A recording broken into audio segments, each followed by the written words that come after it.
What is going on, Crisis Actors? It is episode 1011, which just looks weird on paper, I do admit. My name is Brett. I hope you guys are all having a fantastic day. I am here once again with my co-host. Would you introduce yourself, please? Hello, Crisis Actors. It's Mary. How's everyone doing? How are you, Brett? Oh, you know, it's so yesterday was a crazy one because we had so not only did we have the show during the day, Verbal Riot afterwards and recorded that, which by the way people will get to see tonight. I'm putting out a bonus episode, and it's one of those things where when I started like pitching this idea, right, of doing more content, you're like, oh, I could do this like all the time. I could do, 2 of these a week. And then you're like 12 or 13 hour days multiple times a week doesn't necessarily ring like the most fun thing in the world. But I do want to give you guys a heads up. I do have that special episode with Verbal Riot coming out if you are a member of the PCC channel here on YouTube. If you have signed up for a YouTube membership, you will be able to watch that. We talked for like an hour and 20 minutes. We talked about Marvel. We both talked about Wonder Man. We talked about where Marvel is fumbling the bag with things coming up. We talked about DC and James Gunn. We got into some stuff about Paramount, and we talked a little bit about AI and Zerkoya Studios and Tilly Norwood and all of this other stuff. It was a lot of fun. So if you are a channel member, you will be able to see that. That will be going up tonight. I will probably put it live at about 6:30, so be sure to check that out after the show today. So that'll be good. So other than that, I'm just a little bit exhausted. And you've got the members only shows that are coming up soon as well. Well, no, that is members only. So that episode will be for members of the channel only. Oh, I see. Okay. I thought you meant the live streams though. No. So I'm debating on doing something like that. I want to test this out first. It's a little bit less like there's a little bit less anxiety to just pre-record, and if it goes perfectly great, if you have to edit some stuff out, you can edit some stuff out. But I would love to be able to do a stream. We could have theoretically done it as a stream last night, but it would have been like overlapping with not IRL, but it would have been overlapping later in time. So we'll start it out as a pre-record and see how it goes. I think we're so used to doing long streams that if we just did like an hour or so long members only stream on a weekend, it would feel like nothing. Actually, it might be our moment to like lean into the morning show vibes, like and act like we're radio hosts. Yes, which I love. So I'd be down to give it a shot. The thing about it is, it's way more low risk when you're not cutting it up for segments. So it's like I got to just go, and wherever the conversation went, like I didn't have to. I kept time on all the segments to make sure that everything, because I wanted to see how long the show was going. So it was actually really, really fun to do that without all of the kind of structural limitations that come from the way that we do this show every day. But if you want to do that in the future, we can absolutely do that. We can set up something and maybe do like a Saturday live stream, like an hour Saturday live stream. Yeah, I think that would be a good idea. Well, we'll talk about it after the show. We'll figure that out. I think people would really, really like that. Oh, no, I just saw that someone in the chat. No says, bro, I will pay triple for live private streams of Mary. Lol. I don't know what is being implied there. Hopefully nothing untoward. By private, it means just for members of the channel, ladies and gentlemen. Members, yes. Get your mind out of the gutter, bro. Just get your mind out of the gutter. Guys, hit the like button. People gotta ruin stuff, don't they? They always do, man. They always do. That's okay. Guys, hit the like button on this video. Subscribe to the channel if you are new here and you have not subscribed here yet already. Please and thank you. Remember to share the episodes out with everybody in your life that you both love and hate. The more people that you share the show with, the faster this channel can grow. So thank you guys so much for that. So what are we getting into today? There's a lot of stuff to talk about. Zara Larsson, who is a pop star that's had like 1 or 2 hits that anybody might actually know. What was the name of the big one? Never Forget Me or something? Laughing about abortion. Everyone's doing it, Sell your soul. It's no big deal. It's casual. That's what they're doing. So we're going to talk about that. We're also going to talk about Tom Holland and Zendaya, or if you looked at his Instagram the other day, I guess just Tom, because he's taking her last name. Supposedly, it has been confirmed by a stylist of theirs. I think it was Zendaya's stylist, or was it Tom's stylist? I'm imagining it's Zendaya's stylist. It's Zendaya's stylist. She is confirmed, or somehow it feels like she got in trouble for this, saying It was that a man, by the way. Just thought I would add. I was going to Dude. ask when I saw the video, but I didn't ask. He's just wearing a wig, Yes. but he is a dude. The point being that Things are so confusing confirmed that they have gotten married. And yes, they haven't apparently gotten married. feels like that just got like leaked by accident and the person wasn't supposed to do that. Yeah. We'll interpret what we Okay. think happened there. So we got that. Also, Smiling Friends, which is a new show. Well, by new, it's like 2 or 3 seasons. It's coming to an end, and there are conspiracy theories about why this show is coming to an end. I believe Kellen brought it up yesterday on the episode. Kellen is a fan of the show, so Yeah. I did know that. I have not watched the show myself, but I've kind of investigated the conversations that are taking place with the fan base right now, and they are not happy and they're not accepting the official narrative. They think something is going on behind the scenes that the show creators can't talk about. All right, so we got that, and we're also going to talk about Maggie Gyllenhaal. She believes that it's possible that sexism is at the helm of the reason why her new movie, The Bride, got edited down for content by the heads of studio over there. Warner Brothers, right? Yep. Yeah, they didn't like all of the black vomit and violence and disgusting stuff that nobody wants to watch. Guys, if the AV is unsynced for you guys, refresh the stream. That should fix it for you guys. So, Are we all good? Yeah, we're Is all the good. stream okay? Let's go for it. Let's go ahead and get started. We got a bunch of stuff to get into. Let's let's get the depressing stuff out of the way first. Let's talk about Zara Larsson. So Zara Larsson is a Swedish pop star, and there are a lot of interesting things about Zara Larsson. So a few fun facts about her is that she loves illegal immigrants, she loves criminals, she loves homeless, drug addicts, crackheads. I have it right here. She said she would love to invite one into her home. She is a huge fan of all of the above and more. And the most interesting thing about Zara Larsson is that she loves abortion. She is just crazy about it. She could not get enough. Yep. And she loves when her fans get abortions the most. It's her favorite thing. She also loves welfare and socialism. Welfare, socialism, crime. Yeah. All of those things just really get her creative juices flowing. And a fan on TikTok actually shared her abortion story related to going to one of her concerts, saying, "I didn't know I was pregnant here, but at least my baby got to hear Midnight Sun before I aborted it." This was actually like an ongoing rage bait trend on Instagram a couple years ago, where people would post clips of themselves at like EDM concerts and say like playing so and so for my baby one time before I abort it. So this was actually, I don't know if this is real or fake. Yeah. This could just literally be engagement bait. But I this wouldn't was a be trend. surprised either way. Like, I wouldn't be surprised if it actually were true. I also wouldn't be surprised if it's rage bait. But Zara Larsson saw this on her For You page and decided to leave the following comment. "I killed the performance, and then you killed it after the performance. Purr." You so can't. that purr at the end is sort of a drag queen-ism. Yep. And this is something that straight women just love doing, is using drag queen lingo and slang to seem cool. So that's what she was doing there.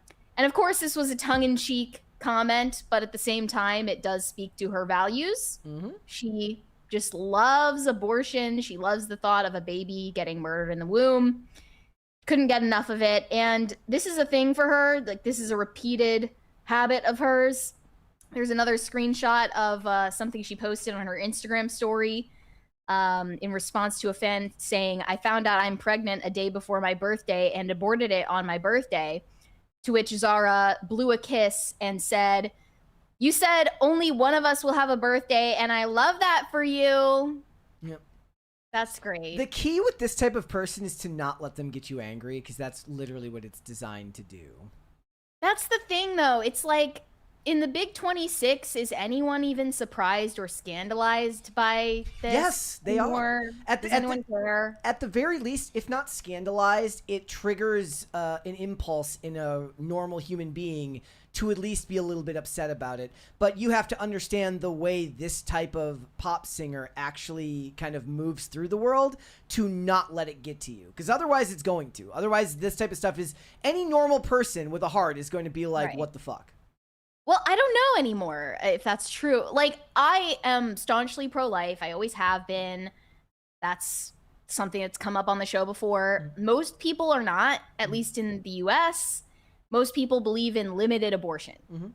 That's the mainstream view, and I don't think they view it with this flippant, like, they don't see it as like not a big deal. Like, they do think it should be rare. Like even the like, it doesn't take a staunch pro-life activist to be upset by this, and that's where the discussion has to be had. Where it's like, so what's going to happen is they're going to come to somebody who is limited pro-choice, right? Let's go with the most basic of ideas: first trimester, right? Like, okay, that's their stance. They've had that stance since Obama was in office. Fine, whatever. And that's fine. That's their position. But that person historically didn't necessarily look at abortion as something to laugh about or as something to joke about. There's a reason why the phrase safe, legal, and rare was such a powerful one early on in this discussion, that it worked on a lot of very reasonable people. But that person should still be a little bit upset when they see this type of flippant behavior. But like I said, it is also incumbent in our space to understand the type of reaction this type of person is trying to get. And you go look at the comments for all of them, and it's right in line with that. It's like, look at the way she matched her energy. What an icon. Like, I look at them and I'm just like, I'm a different species than these people. I have nothing in common with them. I'm not angry. I'm just disappointed. Yeah, when this comment got Zara Larsson the attention that she wanted and some justifiable backlash, in my opinion, TMZ came to Zara Larsson's rescue and said the exchange quickly started making the rounds online, with some fans praising Zara's dark humor and wit, while others questioned whether joking about abortion in this way crosses a line. It's worth noting the original post appeared to be written in a tongue-in-cheek tone, but that didn't stop social media from lighting up once Zara entered the chat. Screenshots of her comments spread fast, sparking debate across platforms about celebrity responsibility and edgy humor. So far, Zara hasn't elaborated on the exchange or addressed the reaction. We reached out to reps for Zara Larsson, and so far, no word back. I'm shocked. Yeah, no more needs to be said, but I think this, if there is a silver lining at all, should be a wake-up call to certain people in the pro-life movement. One person responded to this saying, contrary to what some pro-life leaders like Kristen Hawkins, this is a president at Students for Life, and she's done a lot of pro-life advocacy. Contrary to what some of them think, this kind of sentiment is actually incredibly common among young women. They know that abortion kills a child. They do not care, and they will even joke about it. And they have, completely abandoned the safe, legal, and rare rhetoric, which was all rhetoric to begin with, and have fully embraced the idea that, yes, this is murder, and yes, we support it. And she's not the only pop star who says things like this. Lily Allen, over the summer last year, said that she's had so many abortions, she doesn't even know how many it's been at this point. And they really just think it's a laughing matter. And it's a level of self-involvement too that's kind of hard to fathom, that somebody could be that involved with themselves that they wouldn't care about the actions, like what it could do to another person, because obviously they're going to pretend like it's not a person anyways. But there was like a tweet the other day from like Tiffany Pollard, I don't even know who that is, on Z-Way, saying like, my gender would be non-binary, meaning that I'm very flexible in my feminine and masculine. My pronouns are him, her, she, and who, and they, and we will, and that bitch. And I was like, that level of self-involvement and narcissism to think that much about yourself and who you are is so alien to me, much in the way that, you know, the way a Zara Larsson sees the world is alien to me. And all of the comments are basically the same type of tacit support that, you know, I'm not like I wasn't grossed out by what she said. I was just like, these people, they're not the same species as us. We live in different we live in different worlds than them. Yeah, I mean, Zara Larsson I don't have enough bandwidth to get upset when I read things that people say that's designed to be inflammatory anymore. Right. Move along. So, I mean, what should be noted about Zara Larsson is that she has been a flop in her music career up until just a matter of months ago. She's been trying to take her career, like have her career take off for many, many years, and only with this recent album, Midnight Sun, has she found any mainstream success. And she's trying to court this particular audience of chronically online teenagers on Stan Twitter. This is their sense of humor. She's leaning into that. I don't even know if it reflects their deeper values, because I don't think they have any. Yep. One of her fans responded and said about the baby, "It got to witness heaven twice." Okay, this is for a very particular niche group of people online who are jobless and friendless, and they're not connected to reality. Yeah, she matched their energy. She's an icon. She did. Yeah. All right, let's move on. Let's talk about Selena Gomez. Well, okay, so the last time that we talked about Selena Gomez, it actually came up because of Benny Blanco's new podcast, which is called Friends Keep Secrets. And he hosts this with his BFF, Lil Dicky, and Lil Dicky's wife, who nobody has ever heard of. I, at that time, said, oh, there's no way that Selena Gomez would ever appear on this podcast because it's a total joke. And the entire point of it is that, you know, Benny Blanco has this new platform to make as many disgusting jokes as he wants and, you know, fart into the microphone and show off his dirty feet. Like, I don't think she really wants to associate with this, but it turns out that she did agree to appear on one episode of the podcast. And during that episode, she just kissed his feet. As one does. As you can see here.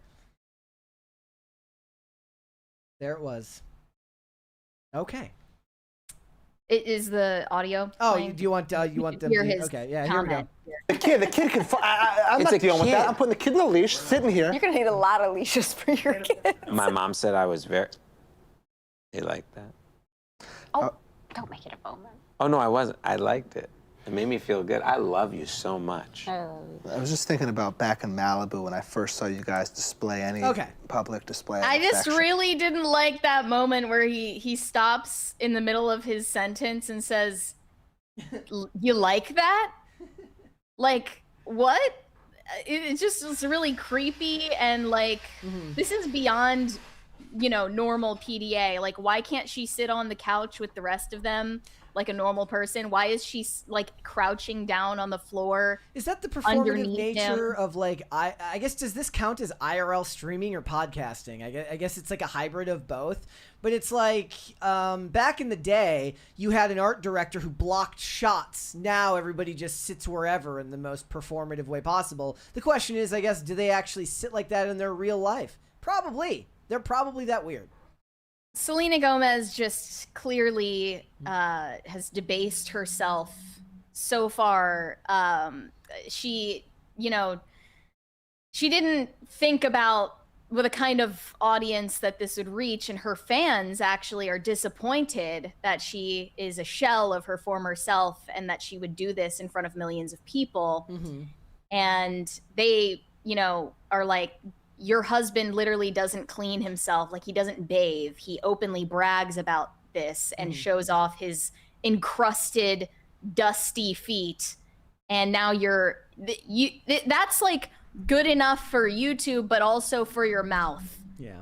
Why? Why would you do this? We got a 20 other here. than to, you know, engage in some kind of weird humiliation fetish. We don't want to be involved in that. We got a 20 here from Shane H. Wilder. It says, I realized a long time ago that my pro-life views are in the minority. I'm always reminded of... Do you want to read this one? Do you want to read it, Mary? St. Gianna Mala? Oh, yes. Yeah, is that right? If you must decide between me and the child, do not hesitate. Choose the child. I insist on it. Save the baby. That's certainly not the mainstream view. No, it is not. TMZ had fun with this headline. They said Selena Gomez's affection is totally unhinged.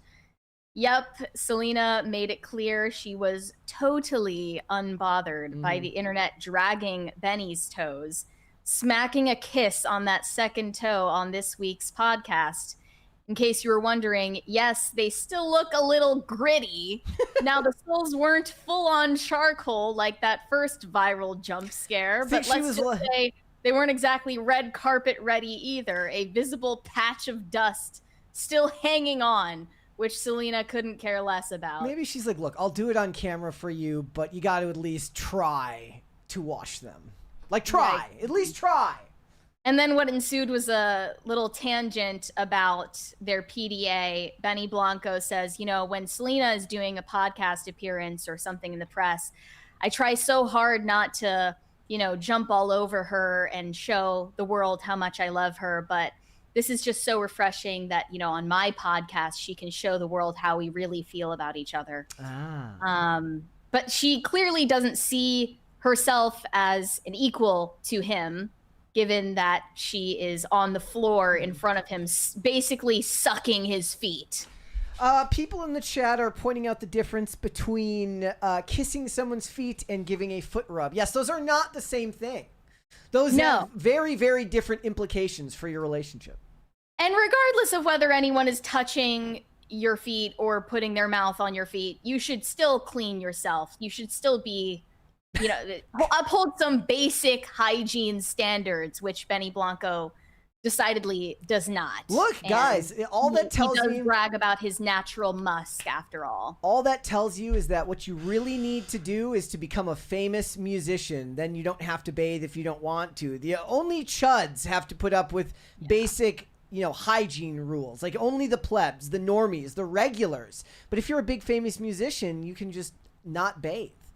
This was Selena's way of hitting back at the critics of Benny Blanco's disgusting feet and showing the world that, you know, they actually have a very healthy relationship. You can't be... I'm sorry, but, like, I don't even know if it's possible to be in a relationship that's healthy, like, in the situation that they're currently in. Yeah, no. I mean, look, I guess it's... Look, I'll rephrase that. You get some very, very curated tidbits, obviously. The stuff that's supposed to be the most salacious. The other possible option here is they're both really... They're so weird off camera that this is the tame stuff that they're okay with showing you. And this is how they're always... what they're always like behind the scenes, which is also a possibility. People in Hollywood are weird. Yeah.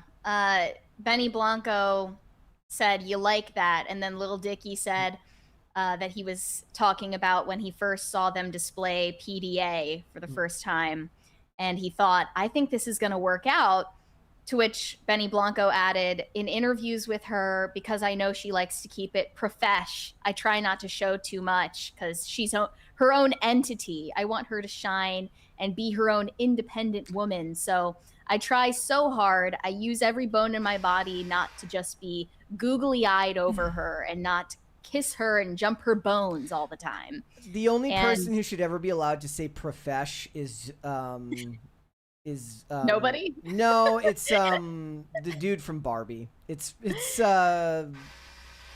Ken from Barbie. If he was to say profesh during the Barbie movie. Elsewhere in the episode, Selena told Benny that their relationship is probably so healthy and one of the greatest things of life. She also just sounds like totally zanned out all the time now. That's kind of been going on for a while now. People don't recognize her voice anymore. She sounds like she's on Ambien all the time, just drugged out of her mind. She can barely articulate a sentence properly at this point, and no matter what, people are going to blame it on her lupus. In the episode, she also was opening up about her struggles with bipolar disorder. Mm-hmm. And the whole thing is just so performative. Like, I'm sorry.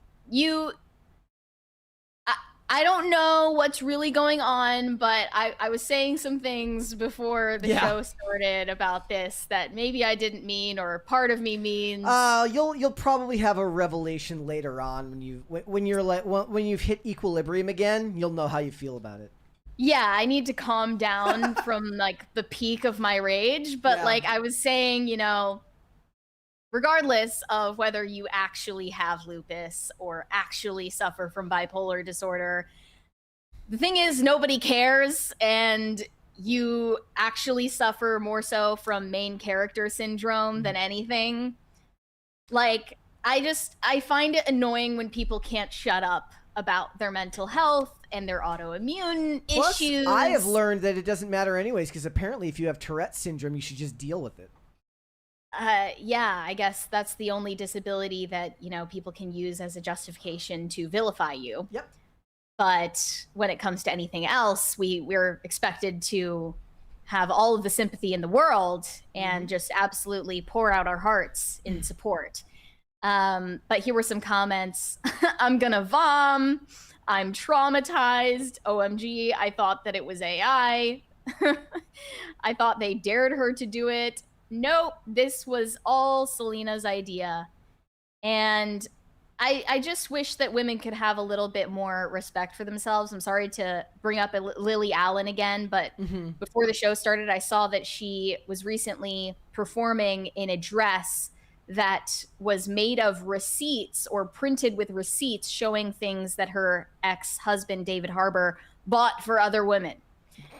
It's just his that's a losing CVS receipt with all the sex toys on it. That's a losing bid anyways, because it means that you care too much. And like if the idea is supposed to be, obviously she doesn't collect all this stuff herself, it's all fake anyways, I'm sure, but the idea is like, am I supposed to believe that you yourself went and tracked all of these down, which means you lose because you're putting way more time into this rather than just saying fuck you and moving on with your life?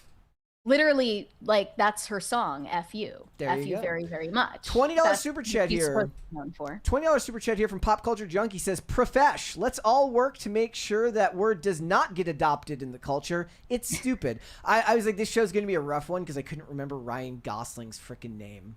I was like sitting there, the guy from Barbie. Yeah, I was like, Ken. But I was like, I kept, you know what it was? I kept wanting to say Jake Gyllenhaal because as far as I'm concerned, they're basically the same person. They are of the same archetype.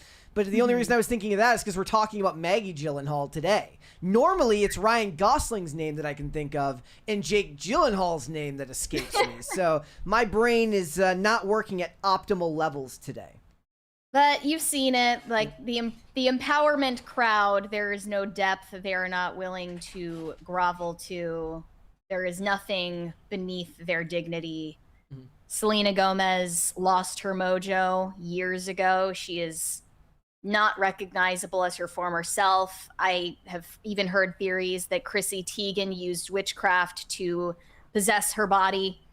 And that's only believable because they've gotten a similar amount of cosmetic procedures done to their face.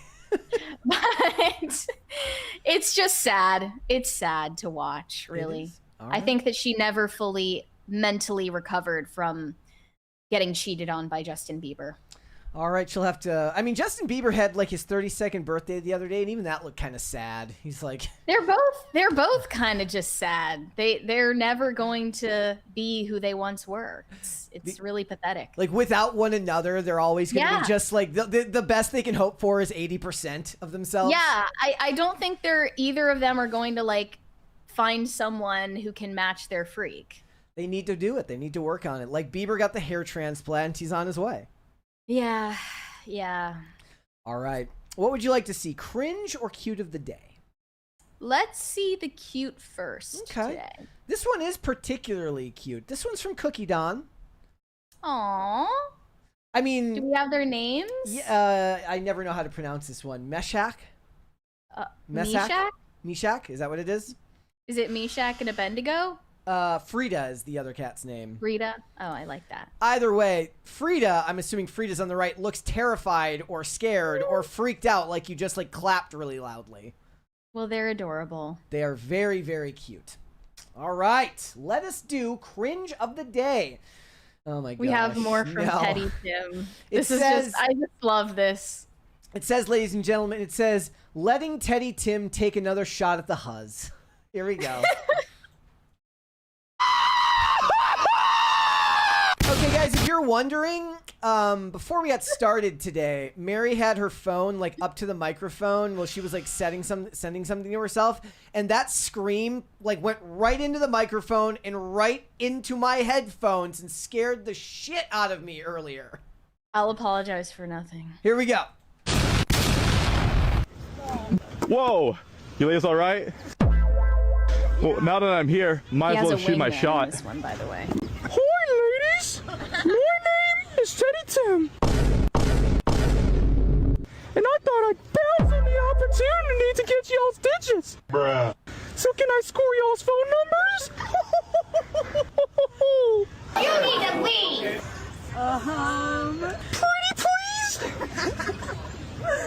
I guess I'm just gonna ball.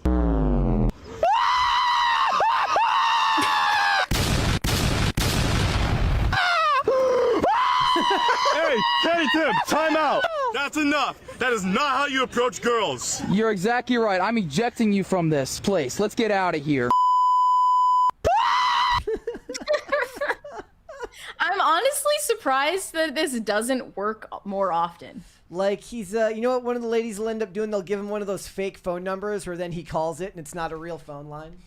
Yeah, That's yeah. what Well, you could do that before caller ID and iMessages. But, you know, I'm honestly surprised because this is the only context in which you're going to be asked for your number by a Gen Z man in the Big 26. Plus, they're probably like... For a bit. Plus, they're like, he's also successful. No way he's still doing this, and he's not successful. Otherwise, he would have pivoted by now. I love Teddy Tim. All right, let's move on then. Let's talk about Tom and Zendaya, or in other words, I guess it's just Tom. It's not Tom Holland anymore. It's just Tom now that they're married. Yeah. So I'm gonna first say I don't understand the Zendaya hate. I really don't. I understand the complaint that she's a little overexposed in Hollywood and she gets cast in everything. But overall, she seems like a very well-adjusted, normal person, and she's not as annoying as she could be as far as, you know, the other people in her industry go. She's not the worst, not even close. And she just got married. The secret is out. Tom Holland and Zendaya got married, you know, completely privately, the same way that their engagement happened. Very hard to do in very in private current year. way. Like very hard to do in current year. It's kind of like akin to like when WWE can actually like sneak a wrestler in for a surprise return without it somehow leaking to the trade magazines. Like the fact that this didn't get out to Access Hollywood earlier, if this is indeed true and we're to take the stylist's word for it, the fact that it wasn't leaked means they got some real ones for friends. Right. Being at their level of fame and having the ability to get married in secret without it being a huge tabloid story or getting leaked on social media is honestly impressive. And I do think this is a sign that not posting is the new status symbol, because, you know, you're going to have like upper middle class friends who get married and post like 20 carousel posts on Instagram about it. And they're like posing at an Italian villa pretending to be nobility, when in reality it's like you guys both grew up in like Houston, Texas. That's, I think, becoming lowbrow, and not posting and not bragging is the new status symbol. That's why you go and post outside of the Olive Garden to really capture that Italian vibe. I think reverting back to this traditional way of approaching the sacrament of marriage is the new trend. Like, having it just be an intimate ceremony for friends and family and not making it into a giant show, a giant parade for social media clout. And Tom Holland and Zendaya actually accomplished that until her stylist, Law Roach, let it slip. I'm assuming that he had permission to do so, but it's unclear. But I wanted to show that video of him at I think it was at the Actors Awards, where he just like told everybody that they got married a week ago. Yeah. Much because you're a vault, but we are living for Zendaya's wedding looks. Is there anything you can tease for us? The wedding has already happened. You missed it. Is that true? It's very true. Thank you so much. Yeah. Okay. So basically, I have a question for you. So do you believe that the reason for the desire for privacy now is that back in the day, it was still a bit of a status symbol to be able to make a big deal about it and post it everywhere, because not everybody had, there wasn't social media. So getting access to it, it's kind of like when they would do like first photos of children.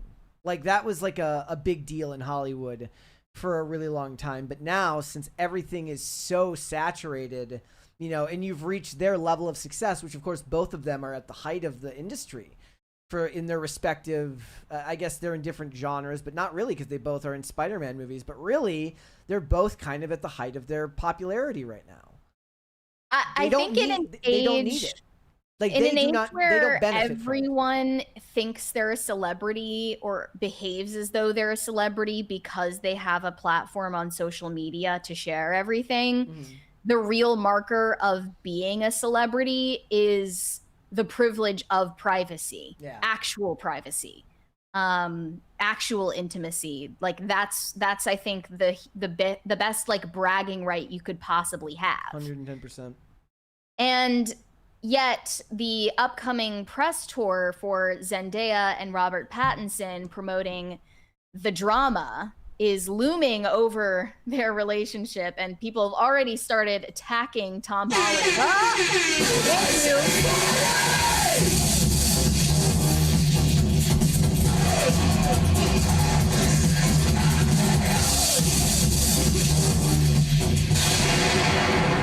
All right, continue. I first saw the first round of attacks when Zendaya and Robert Pattinson did that bizarre photo shoot together where they were dressed up as these haunted porcelain dolls. The movie it has some interesting timing with Zendaya's real life marriage, because that's the theme of the movie. And it's from A24. It's described as being about a couple whose relationship is tested in the days before their wedding, when one partner discovers unsettling truths about the other. It centers on a happily engaged couple in Zendaya and Robert Pattinson, whose wedding week spirals into chaos after a shocking revelation during a double date when friends challenge them to reveal the worst thing they've ever done. And of course, this is just the way that press tours go now. They really want the showmance aspect to take center stage, and that involves Zendaya and Robert Pattinson engaging in some pretty serious PDA, as they did on the magazine cover together. And people were, basically dunking on Tom Holland for putting up with it and saying that he's getting cucked by allowing Zendaya to star in projects that involve heavy PDA with other actors. That also goes for Challengers, where she did this really weird threesome scene. That was back when they were not yet engaged, but now they're married, and Zendaya is starring in a movie about getting married to another man. And most people would feel deeply uncomfortable with that.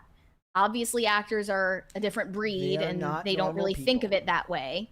But that doesn't stop social media from psychoanalyzing the situation and thinking Tom Holland is the fool and he's going to lose her to some other actor who, like Robert Pattinson, has significant status in their industry. And A24 even went through this guerrilla marketing campaign where they're opening a wedding chapel in Las Vegas to promote the drama, and you can apply to actually get married and reserve your spot at this wedding chapel for the promotion of this movie.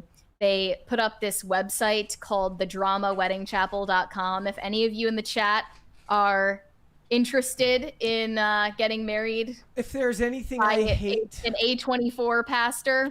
The only thing worse than somebody who loves A24 movies and makes it their personality is somebody who loves them enough to get married at an A24 wedding chapel. Yeah, so here's the pitch.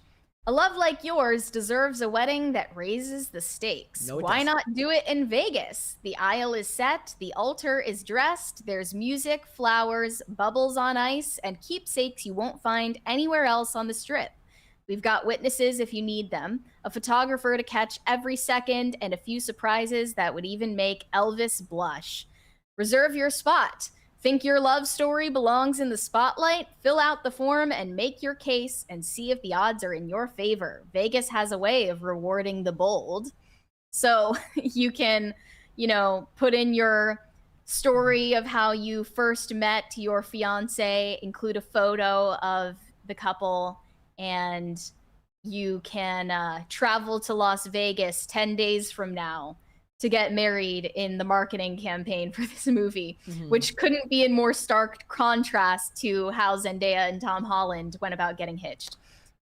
They say at the end of the page here, every couple that walks through our doors leaves a little lighter, a little luckier, and a whole lot more certain they bet on the right person. That's the drama wedding chapel difference. We promise a ceremony that feels spontaneous, glamorous, and just a little bit dangerous. We promise the full Vegas spectacle because you didn't come all this way for the ordinary. What happens here? You're going to want to take every last second of it home. And they've got some, old school Adobe Flash graphics to match the vibe. I was curious what Tom Holland, because you mentioned Challengers. She's now doing this movie. She's working consistently every year. Tom Holland, maybe it's just because he's Spider-Man and the paydays have been so good he just doesn't need to. But he hasn't really done anything since Uncharted. He's in a show right now called The Crowded Room. Not even right now. In 2023 was when the episodes seem to have aired, with like Amanda Seyfried and a couple of other people you may or may not have heard of, called The Crowded Room, made by Akiva Goldsman, who was like the dude who did Batman Forever and Batman and Robin. So he's not really doing much except for he's got Spider-Man Brand New Day coming out. So he's definitely not, doing threesome scenes at all in anything he's making. Obviously, maybe that's in The Crowded Room, but I doubt it.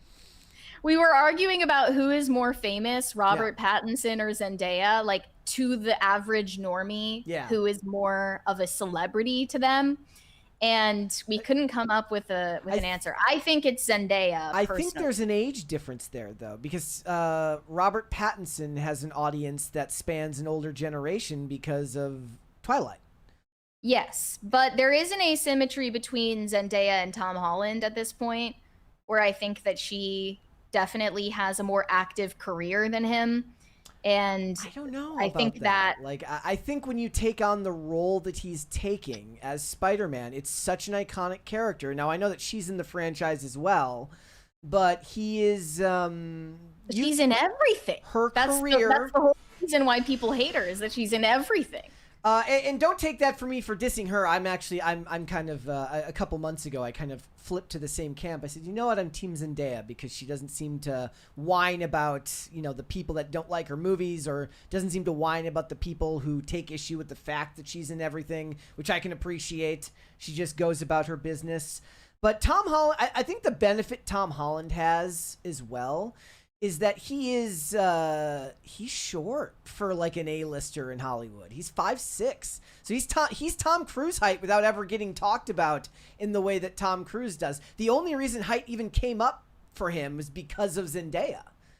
Yeah, she is taller than him, and it is noticeable, especially when she's in heels. Yeah. But he's been praised for being so secure in his masculinity that it doesn't even bother him. Well, okay, so that ends up like devolving into a debate that doesn't have any like practical real world application, because the average everyday dude is not Spider-Man. so does not have Spider-Man confidence. There are several aspects of their particular relationship that codes perfectly for endless relationship and gender discourse online that clearly they are not interested in participating in.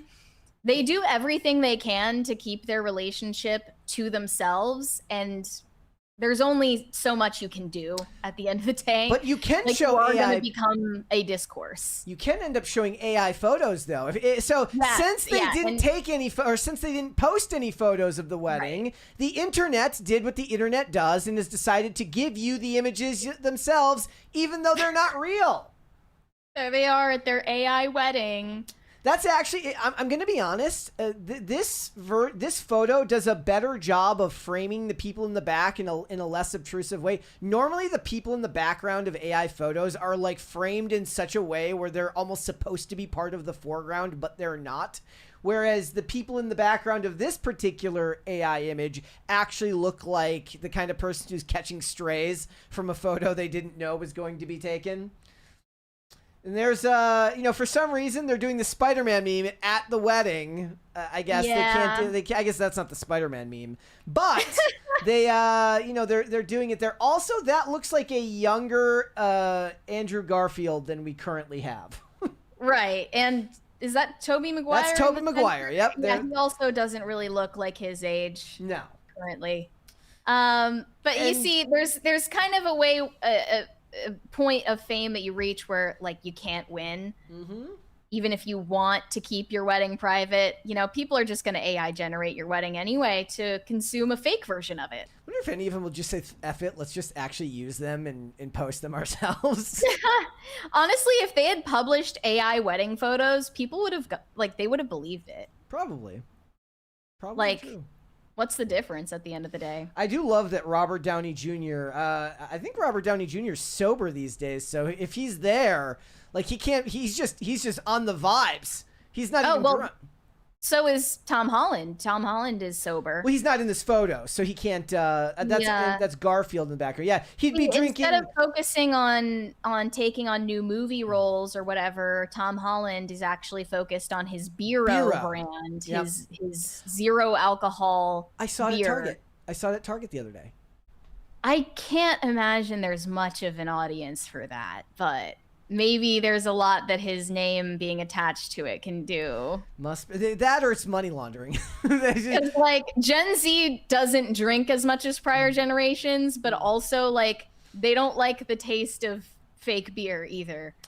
Yeah. So I don't know who that's for, but that's what he's focusing on right now. See, this one does do a horrible job of the AI person in the background, where Zendaya is perfectly framed laughing at the photo. This one is not realistic.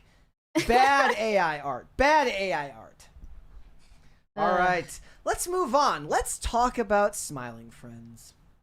Yeah, so after just 3 brief seasons, Adult Swim's massively popular cartoon Smiling Friends has come to an abrupt end. And they announced the series cancellation in a heartfelt, seemingly organic voice note. So it was 6 minutes long, posted to Adult Swim's X account of the show creators talking about why they made this decision. And I listened to it. There were some comments I wanted to share. They said, "This is not a bit. This is not a joke. Michael and I are here to announce that Smiling Friends will be ending after season 3 is done. After we finished season 3, Zach and I just both had the same feeling where we felt burnt out after putting years into this, but also accomplished. We just came to this feeling where we were like, I think that could just be it." Zach Hadel explained that from the very beginning, he and Cusack wanted to put 110% into Smiling Friends and then go out on top. He said it was better to leave the audience wanting more than to have fans think that show is still on the air. We wouldn't want to be doing more seasons half-hearted or burnt out or not feeling it. That's not fair to us. It's not fair to the audience to give you guys effing slop. That sucks. Smiling Friends ending was our decision. They claim Adult Swim has been very supportive, and if they ever feel like they have more material and they want to come back and make more episodes, the door is open. That's like the dream job where, okay, one of the things Hollywood is known for is, first of all, you're not going to own your property. They're going to own it and they're going to run it into the ground, even if you don't want to stay on. Aaron Sorkin did however many seasons of The West Wing, and when he wasn't there anymore, they just kept doing it, and the show suffered. These guys are saying that they just walk into the office in open-toed sandals and say, guess I'm done, but like maybe we'll come back in the future. And some executive who's apparently not as serious about his job as the McDonald's CEO is like, yeah, bro, like sure, whatever you're feeling. Like if you want to come back, if you don't, that's cool too. Like, well, I'm sorry, I don't buy that. This only came up across my timeline because I saw a certain portion of their fan base praising them for their artistic integrity and saying, that they were actually, although it's bittersweet, they were grateful that the showrunners and creators had so much heart and integrity to call it quits while they were ahead, instead of providing slop for the audience just to line their own pockets. They're saying they're saying the network said this? No, they're talking about the creators of the show. They're praising the creators of the show. Who is fans for or not the allowing the fans. Fans? A portion of the fans are grateful to the creators of the show for not letting it become, what is now called zombie Simpsons, where it just kind of runs on autopilot. And that's pretty rare these days. So there were some people who thought, although they would like to see more Smiling Friends, they're glad that it came to an end before it became a shell of its former self. But then when I looked further into the conversation, I found there is another portion of the fan base that believe this was all an orchestrated, elaborate lie. Okay. And that this voice note they posted is a cover-up for the true story behind the cancellation, and they believe it actually wasn't the creators' decision ultimately. They think that it was Adult Swim that basically forced it upon them, and through signing NDAs, they have to keep up the front that it was their decision to make this, to end the show. And there are multiple theories as to why. So some people think that Adult Swim wasn't allowing them to have the creative control that they wanted and that they had no other choice but to walk away. Other people think that Adult Swim told them it's over whether or not you want to walk away, and you have to tell the audience that you're doing so by choice so that we don't get negative publicity.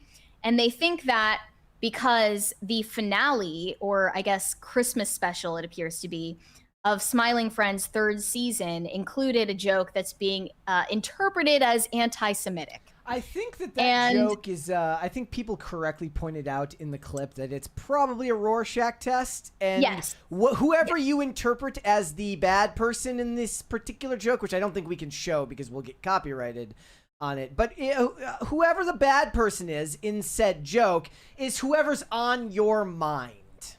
Right. So in this clip at the end of the finale of season 3, we can't play it because of copyright. No.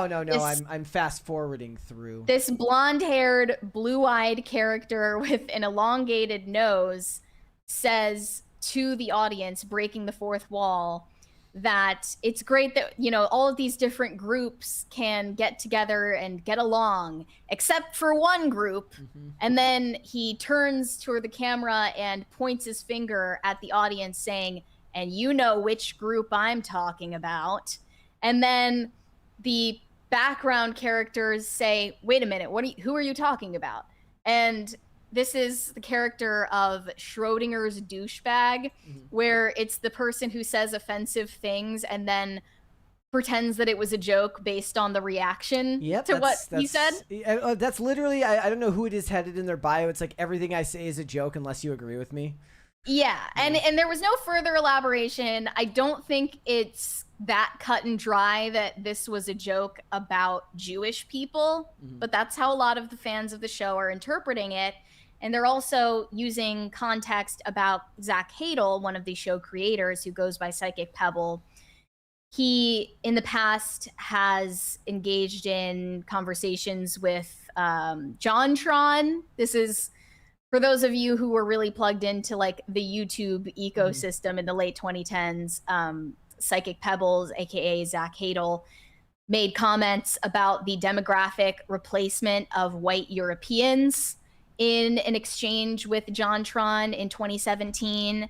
And that's one point of evidence that people are using to imply that this joke at the end of season 3 was anti-Semitic. One tweet said, "I fully believe Smiling Friends was canceled. It's no coincidence that the Jew joke, 2 episodes immediately delayed. Zach says they're out of ideas after a mere 3 seasons of short episodes and approval for 2 more. I'm not buying it." And there are basically a bunch of comments implying that Zach Hadel lost his job in the same way that Sam Hyde lost his job at Adult Swim many, many years ago, because they, made edgy jokes that didn't fall under the purview of what was acceptable at the network. And, these thin-skinned executives, decided to end the show against their will. And other people believe that the show creators willingly walked away from Adult Swim because of the Paramount merger with Warner Brothers. Yeah. Because Adult Swim is underneath the Warner Brothers umbrella, they don't. The theory goes that the show creators want nothing to do with Paramount because it's affiliated with the Ellisons. Again, that's still up for speculation.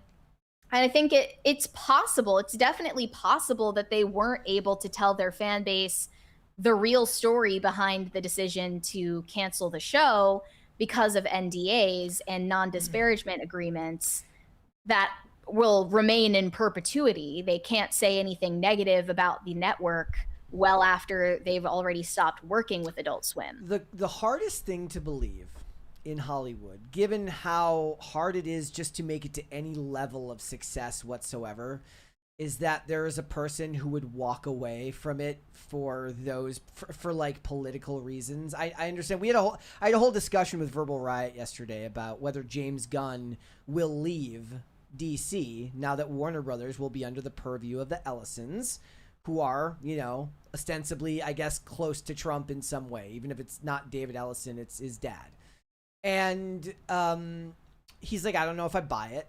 Like, what he wants to make. Basically, the what John Campea was saying is that it's possible that he will leave because he doesn't want to be associated with Trump, because he's always been vocally anti-Trump, even though Trump doesn't own the company, but whatever. And that he'll perhaps go back to Marvel and be Kevin Feige's heir apparent to take over the whole of the Marvel Cinematic Universe.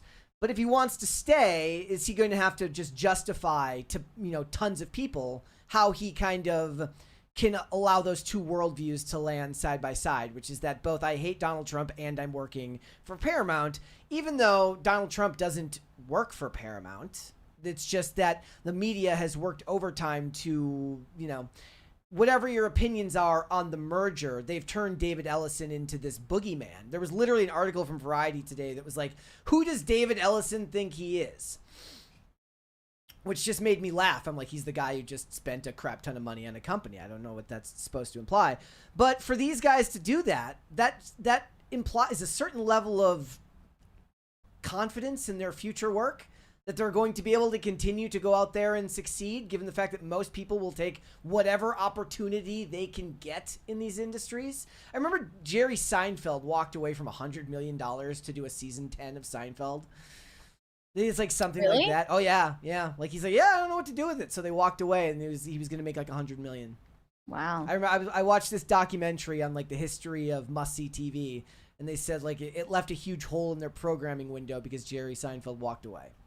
It's not unheard of. No, it's not. It's not impossible that they did. he was very successful even before the show, though, because he was already a successful comedian. And by the time you've gotten to season 9 of multi-million-dollar episodes all year round, like, you've got the FU money to just walk away. Even though I think that's insane. The Smiling Friends creators really had it made because they put out a show that could have a fan base comprised of, like, Nazis, communists, Trump supporters, woke trans people, and all of them thought that the show was catered to them. And that's like a pretty expertly executed humor that they were able to accomplish. And, you know, then you see posts like this one. It says, "What's this? Your cartoon, sir? No, that can't be right. Where is the moral lecture, the realistic panic attack, the overwhelmingly black and gay cast? You just watch the silly cartoon men do silly cartoon stuff." And, you know, this is like the online right thinking that Smiling Friends is for them. But on the other hand, you see posts from, you know, leftists who love the show saying, "I love Smiling Friends as much as the next guy, but is anyone else worried the fan base may be turning alt-right?" And then you have other posts claiming Smiling Friends is literally a Nazi propaganda show, and that it's doing the 4chan thing of using absurdity as a guise for bigotry.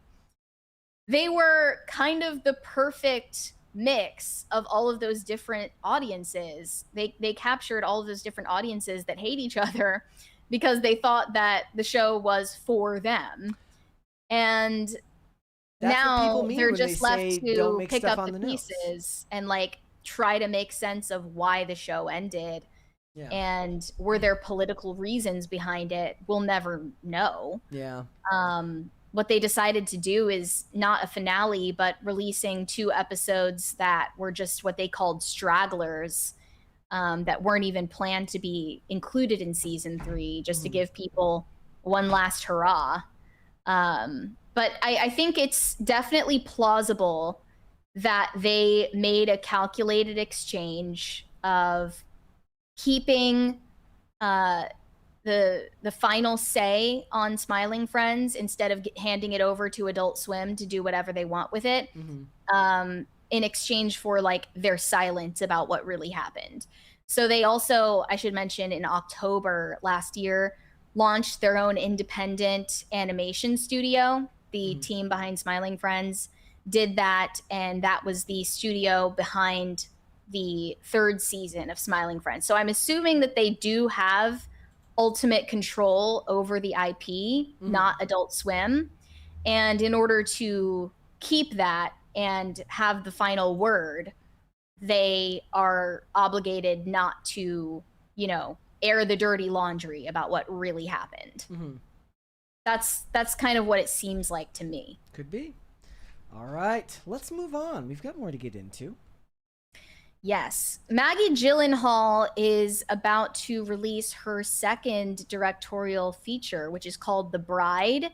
And it is a reimagined version of The Bride of Frankenstein's story, to be released this year in just a couple of days. And she did an interview with the New York Times, basically complaining about how much of the movie had to be slashed in order to appease the studio heads, who thought it was disgusting and way too disturbing and violent to release for the general public. And she had some choice words for the double standards that female directors are held to in Hollywood, and a male director would be able to get away with more. And she, on the other hand, had to really truncate the story in order to appease these demands from the studio. It was Warner Brothers, by the way. So here's what she had to say. And by the way, I can't imagine the best selling point for this movie is that, like, it makes you not want to look. But I guess there is an audience for that too. There is an audience for that in the horror genre. That is a thing. That's not to say that's not true. But the argument that this is based on gender is absurd. She revealed how the studio test screening process took her to task over the movie's depiction of violence and sexual violence. Here's what she said.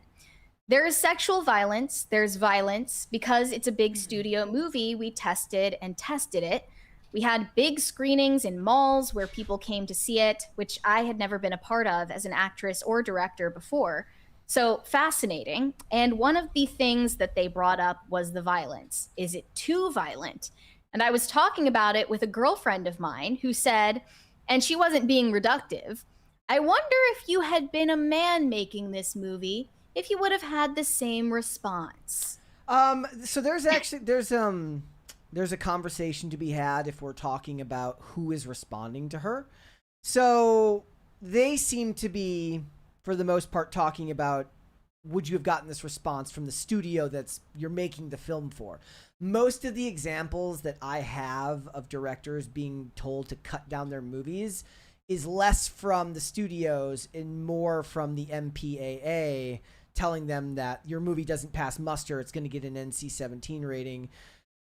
Famously, this happened to Wes Craven in the first Scream movie. He had to cut the movie down and cut it down and cut it down. The scene where Drew Barrymore's character, if you guys haven't seen it, I apologize, spoiler alert, but where she's hanging from the tree, they actually made them speed up the shot of the camera, like getting up close to the body, because it was too scary with it moving at normal speed. So by the time it was all done, he had cut down tons of the movie. So when they made Scream 2, he gave them the most absurd, overly gory cut that he didn't even want. So that by the time they told him what had to be cut down, he was basically like the big ask. By the time he cut it down, he made it into the movie that he actually wanted to release. There are other examples, like the MPAA did this to Paul Verhoeven for RoboCop and movies like that. It's not engendered to just women being told to cut down their movies because of their, what their sex organs are. Yeah, I saw another reply that also pointed out Tarantino receiving a lot of backlash over the years for the violence in his movies. Yep. She said that Warner Brothers asked to take some of the violence out of the movie during test screenings. So she says, what you're seeing is a little pulled back from what was originally in the movie. She made a priority during the movie's production not to desensitize any of the violence depicted in the movie. One of the things that was important to me is that everybody who is killed or is hurt, we at least for a moment get to know them. There's the stormtrooper version of killing people where they have white masks on and you don't know who they are. And then there's the version where every single death has a consequence and a cost, every single one. I also want to talk about the sexual violence because that's another thing that I've been taken to task for in the test screenings. I had a couple of women say, I don't want to see a woman being violated. And I think I also don't want to see that. And yet that is a major reality in the culture that we're living in. That's what I tell you all the time. Just in the time. It's exactly how actors are. They're like, yeah, I don't want to see it either. But it's our job as artists to not look away, to stare unflinchingly into the reality of the world that women live in every day and incorporate that into our art. Yeah, and like again, this is about The Bride of Frankenstein. That's the movie that we're actually watching. This isn't about real life. But she goes on to say, just in the time I was cutting this movie, how much wildly disturbing brutality against women there has been in the world. And so if we're going to see it, we need to see it in a way that is very hard to watch because it is very awful. And if you know anything about me, if you looked at any of my work, even starting with Secretary when I was 22, this is something that I've spent a lot of time thinking about. I'm sure that I've been thoughtful about this particular subject, and yet it will be hard to watch. I think we can take it. And I think it's particularly telling, by the way, that the embargo on critic reviews of this movie is only being lifted 24 hours before its debut. Yeah. That's not a good sign for any movie, including this one. And this is her second movie that she's directed so far, following 2021's The Lost Daughter, which earned her an Oscar nomination. She says, yeah, it was difficult, but not in a bad way. It was just very new for me. I loved working with Pam Abdi, who runs Warner Brothers, with Mike DeLuca. She understood me and understood what I was saying, and there would be times where she would be like, Maggie, you can't have Frankenstein lick black vomit off the bride's neck. It's just too much. You can't do it. Yeah, but she understood why I wanted it. But the real question is, would it also be okay if Mike DeLuca said that it's not okay for her to lick black vomit off of somebody's neck? Oh, well, then that would be misogynist. That's exactly what it would be. It would be misogyny. And of course, that would be the fault of the patriarchal executives over at Warner Brothers, which is historically considered anti-art now anyways, because it's all under David Zaslav, who they're always yelling about. Before there was David Ellison derangement syndrome, there was David Zaslav derangement syndrome. This is another point that I haven't really given that much thought, but I just wanted to bring it up. There's this like sorry attempt in Hollywood at the moment, it seems, to revive like gothic horror, and that includes the Nosferatu movie that came out, that was last year. Yeah, but right? there was also the Guillermo del Toro Frankenstein that people and really that liked. With Jacob Elordi, and then also there was another one that wasn't a horror movie. It was, I think, more of like a black comedy called Lisa Frankenstein that came out a few years ago. Mm-hmm. And I don't know, it's just like profoundly underwhelming in my opinion. I mean, people really liked Guillermo del Toro's Frankenstein. One of the things that they were very upset with was the fact that it didn't get a theatrical release, and they think that it would have done very, very well if they'd allowed it to stand on its own two legs in the theaters, and perhaps there's an audience for that. What was the one a couple years ago that took place on the ship? I forget what that one was called, but there was another one. Took place on a ship? Yeah, I gotta look it up. Not totally sure. This is Maggie Gyllenhaal's original screenplay, by the way. The Last Voyage of the Demeter. They made sure to note that this infuses the original novel and 1935 film with themes of identity, female power, and transgression. So that's what you have to look forward to. I'm sold. Second movie, great. I'm sold. Great stuff. Opening day. That me right there. In fact, I'm gonna skip PCC that day. I'm gonna go to a matinee so that I can get into one of the first showings, because that sold me. I feel like this is just a form of spin.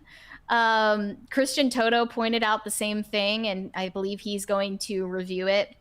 But this is sort of a way that she's getting ahead of its poor box office performance by saying, well, it wasn't the version of the movie that I came up with. It was Warner Brothers trying to stifle my creativity. So if it didn't do well, that's their fault, not mine. It's like how somebody pointed out, perhaps accurately so, that the fans of Zack Snyder who got the Snyder Cut made have kind of ruined it for everybody else, because now they believe there is a super secret cut of every movie just waiting to be released that prevented the director from making the movie that they wanted, when in reality most cuts like that end up being more gratuitous and aren't cut down for time the way that most movies should be.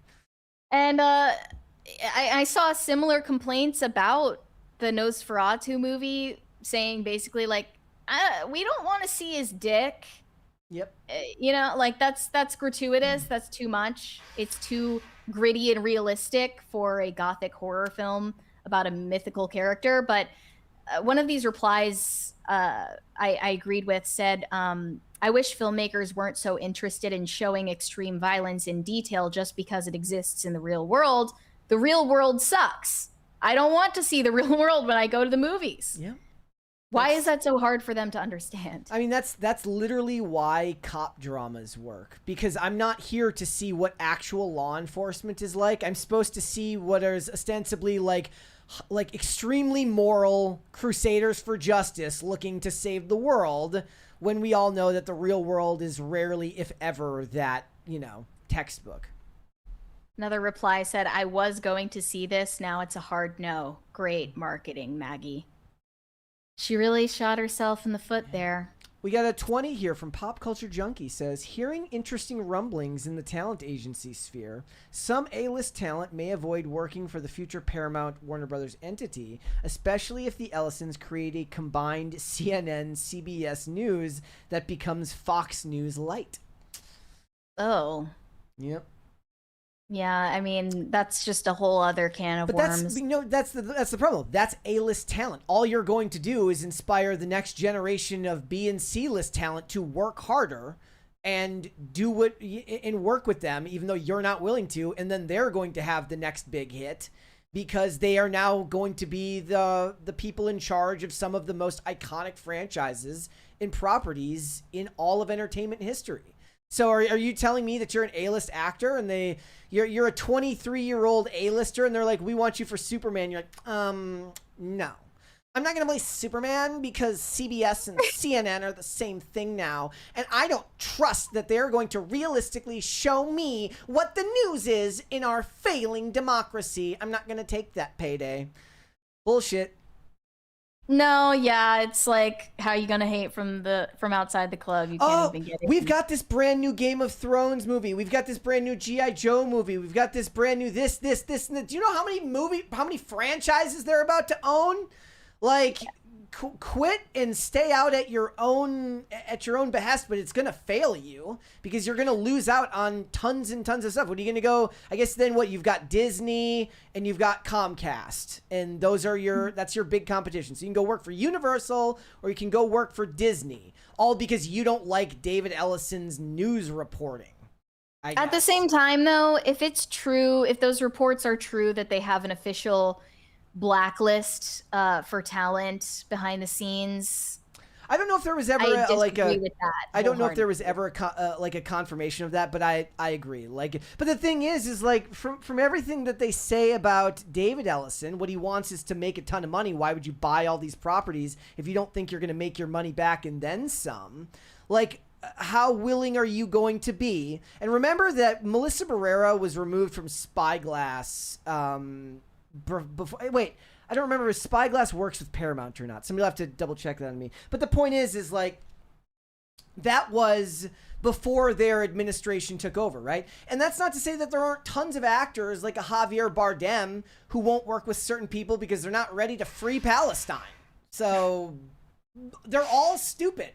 Yeah, it's on both sides. There was a tweet that was going around about how Chris Columbus was saying, and I don't remember if we ever covered it or if we never got to it, where he's like, oh, the reason they can't make a new Harry Potter movie is because we all disagree with J.K. Rowling. And I'm like, so you're unprofessional. So you're immature, you're unprofessional, and you can't make a new movie because you disagree with literally one aspect of her ideology, and you agree with her, I'm sure, on everything Literally else. everything Everything else. Then you're an immature douche canoe. That's not my fault. That's the fans now lose because you're not willing to work with somebody who you have a minor disagreement with on one singular issue. Well, it sounds like one singular issue. It sounds like such a minor disagreement, but because it's the big lie, because it's the big lie that, gender doesn't exist. It does kind of work as a trump card. Like, if you can't buy into the big lie, you're not a loyalist. It's so Therefore, funny. we have nothing in common. Somebody made a really interesting comment. I posted about Scrubs today. I've never watched a single episode of Scrubs, but what I found most interesting is they're saying that the reboot. Now, this is not the fans. The fans seem to really, really love it now that it's back. But the critics' main criticism seemed to be that the show is stuck in 2006. They're like, it came back and it's basically the exact same show. And I'm like, sounds awesome. Yeah, that sounds like a pretty great marketing pitch. But from what I've seen, the fans are like, no, it's not exactly the same. They've definitely updated aspects of it. But my point was essentially like, okay, so you're bringing the show, you've brought the show back, and it's exactly like it was before. And one of the things that somebody said to me was like, it's not the same thing. It is different. And I couldn't get around it. I couldn't get around the fact that like that was their main criticism for it. It was very weird. Well, let's read these super chats. Let's move on and read All these. right. Shane H. Wilder said, "Happy Wednesday, Brett and Mary. In between election live shots, I was catching up on the Catholic talk show, and the guest priest mentioned Velocipaster. Oh, positively, I'm sure. I have no doubt. I'm sure they were huge fans. Corey Anderson said, Brett, please have Olivia back. She was great. Yes, she did. How was that yesterday? It was a lot of fun. It was so basically, like, the thing is now, like, everybody's busy here. Like, we used to pull people in to do episodes, and now that I'm like alone in this room, it's like sad panda here. It used to be me and you in the room, and we'd have Dane and we'd have Sarah, and everybody'd come in for their episodes. Now it's literally just me every day, like this here. And I asked Olivia, I was like, look, I'm going to need you tomorrow. I was like, because literally, like, nobody can do it. And she did great. And she's a real one for that. She is. And then if you guys didn't watch, what you should have done is she then went over to the main building and then did the Discord show live from the studio. So you guys should go and be checking out the Discord show as well. Shane H. Wilder said, apparently there is a new game called Karen where you go around destroying a mall. It's unrealistic. Yeah. Karens are just trying to keep order in the world. Yeah, that seems like an idea that has a lot of potential, like getting into confrontations with the manager. But the Karen, that's the opposite of what the Karen does. She doesn't destroy. She maintains order. Yes. The I thought about sending you that, but I ended up sending you the people are putting Jeffrey Epstein in The Sims instead. Yeah, I mean that I didn't read into that much further, but it's deeply unserious. Have you heard the Jeffrey Epstein AI song? No. At this point? No, I'm going to have to listen to it. It's sort of like the AI We Are Charlie Kirk song, but with Jeffrey Epstein. Oh boy. It says, like, we are Jeffrey Epstein, we carry the files. It's profoundly unserious. Yes, it is. Boss N said, LOL, I meant like the one you did on Tim Pool Dam. That was in response to you saying, like, him saying, like, I would pay for, like, Mary to do a private episode. I'm assuming. So it was our minds that were in the gutter, huh? Apparently. Okay. Well, I don't know what that stream is. Are we talking about the Discord stream? No. About us I suppose. Oh, did you do like the pre-show or the? I guess. Yeah. Yeah, I don't know. Adam said, "Make asylums great again." You had to censor asylum to make it through the super chats. That's crazy. Sounds about right. It seems like it's been even harder than usual for people to get super chats without having to like censor their language, which ends up making it harder for me on days when you're not here because everybody knows I can't read. That sucks. Cleggy said the abortion joke was so dark Moloch himself had to disown Zara Larsson. Who will have her now? Burned Oils said, per the Epstein files, they abort the... Okay, I don't want to say that. By the way, I'm sorry. I have to finish my point. I completely lost my train of thought earlier when you were talking about... I completely lost my train of thought earlier when I mentioned Scrubs, and I finally remembered what the fuck I was trying to say. You were talking about the big lie, right? What it was, somebody made a really interesting point when we were talking about Scrubs. They said that it's not woke because woke is... Thank you! The crisis party is really working again. Yes, it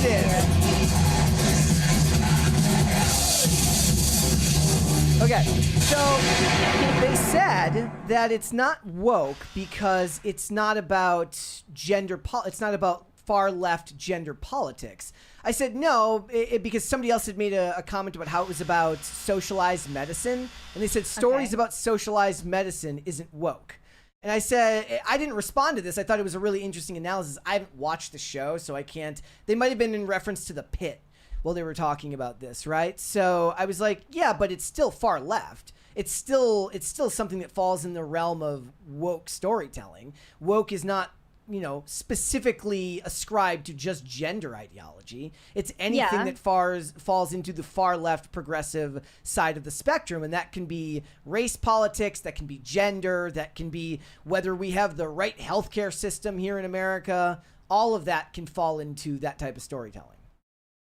Right. That's just a more complicated issue than feminism. It's why I don't watch a lot of. It's one of the reasons why like I'm really liking the show Best Medicine, because it's like it's basically a sitcom, and it's about a small town doctor, but it's about a big city. It's based on the show Doc Martin, where this guy comes from the big city and goes to work as a doctor in a small town, and it's more like a fish out of water story. He's not sitting there talking to them about, well, I'm sorry I treat you, but your evil health insurance provider isn't going to cover the procedure, and if that does come later, I will skip past it.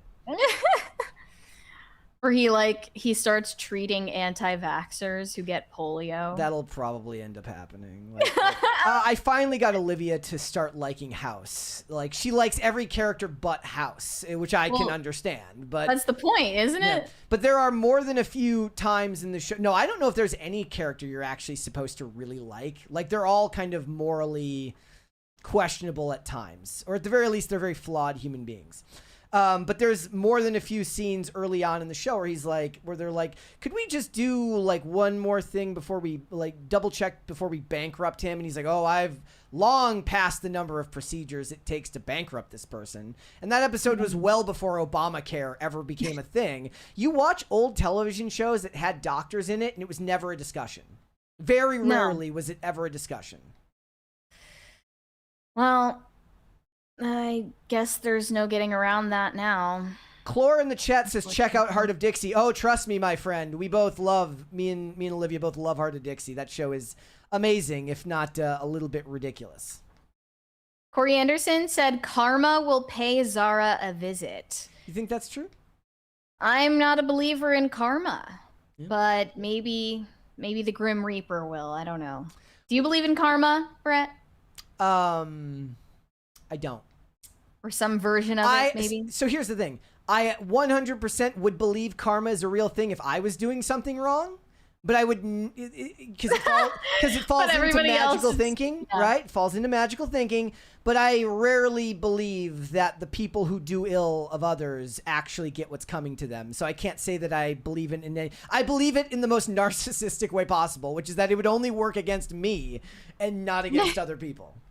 That's definitely how it feels. Like, whenever I think about, like, oh, what if I, did something, like, questionable? Like, I always think that it's going to catch up to me. Yeah. And, like, it usually does if I do the wrong thing. But there are way too many examples of people just being evil and loving every minute of it until the moment they die. Yep. So, no, I'm not a believer in karma either. There's a $20 Rumble rant here from Wolfman Jack. Says, hey, Bert and Murney. Thanks for bringing my background noise for the last 4.5 hours of my shift. For being my... Did it say being? No, he said bringing. I didn't screw that up. He said, thanks for bringing my background noise for the last 4.5 hours of my shift. Also, anyone doing feet stuff can go to jail. First executive order. Yeah, that felt like a violation that we had to see that. But you're welcome. Corey Anderson said, Selena took a kidney from a friend and ghosted her. I am not surprised by her actions or choice in spouse. Yeah, I always forget about that when Selena Gomez comes up in conversation. Yep. But it does come up, back on my timeline every once in a while. And it brings up an interesting, like, ethical debate. Like, are you forever indebted to this person because they saved your life? Yes. But, like, how that actually looks in practice is far more nuanced. Yeah. I do know that she didn't invite her friend that donated the kidney to her wedding, which was hugely controversial. And she did basically ghost her. But also the friend was kind of a bitch about it. Yeah. I don't know. I just hope to never be in that situation on either side. There was an episode of at least one show that I watched where these two people are roommates, and one of them is like an advisor on a political campaign and the other one works a temp job, and they can't figure out in what world these two are friends. And they find out later that the poor one, whose life has been a mess, gave a kidney or gave an organ to the other one, who kind of felt the need to take responsibility for them for like the rest of their life because of what they had done for them. I mean, that's pretty sick. Yeah. But at the same time, like, I understand that they're both people at the end of the day. Like, they can have a falling out just like any friends can have a falling out. You know? Yeah, because otherwise, the person who gave the organ they have that as a trump card. Right, then they can never do wrong. Yeah. I don't know. Shane H. Wilder said, I don't know what's worse, kissing the feet or the fact that he hasn't washed his feet since the Obama administration. Or even before that. How old is he? 30? Benny Blanco. Oh gosh, I don't know. That makes me want to find out. He is 32. 30. No, he's 37. Damn. Okay, so he's closer to my age. All right. But Selena Gomez is she's 33. Okay. So not that big of a difference. Pat the Plumber said, Mary, what's your middle initial? Is it O? Because then it would be PCC with bad mom. I don't want to say what my middle initial is because people are weird and I don't know how you could use that information against me, but I won't find out the wrong way. Don't tell them. Keep them. There are multiple though. Yep. I will say that. You've told me middle names. You've told me multiple times, and I forget every time because there's so many. That's okay. You're not required to know, but you probably know at least one of them off the top of your head. But you shouldn't guess. I won't. At least not right now. That's actually a great way to hide the fact that you don't know. Yep. Robert Delara said, if I was Selena Gomez, I would be Googling divorce lawyers. She probably is starting to have regrets, but she also might be a flake just like him. I don't know. I think that she is so deeply insecure that she legitimately thinks she is lucky to have someone's attention, anyone. Like, I think that she is one of those people who derives a lot of her identity from whatever relationship she is in. And that's part of the reason why her public breakup with Justin Bieber seemed to, leave such a mental scar. Yep. Corey Anderson said, Mary, did you see the episode yesterday? What did you think of Olivia's PCC debut? I did not see the episode yesterday, but I should go check it out after we're done here because it seems like you guys loved it.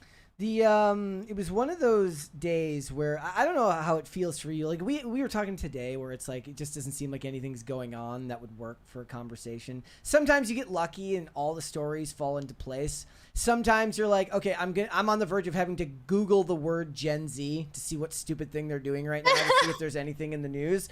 And before I could even do that, the story came up about Gen Z TV watchers wanting vulnerable men and nice dads. And I'm like, literally the heavens opened and Hallelujah started playing. And I was like, thank you, UCLA, for doing another stupid survey.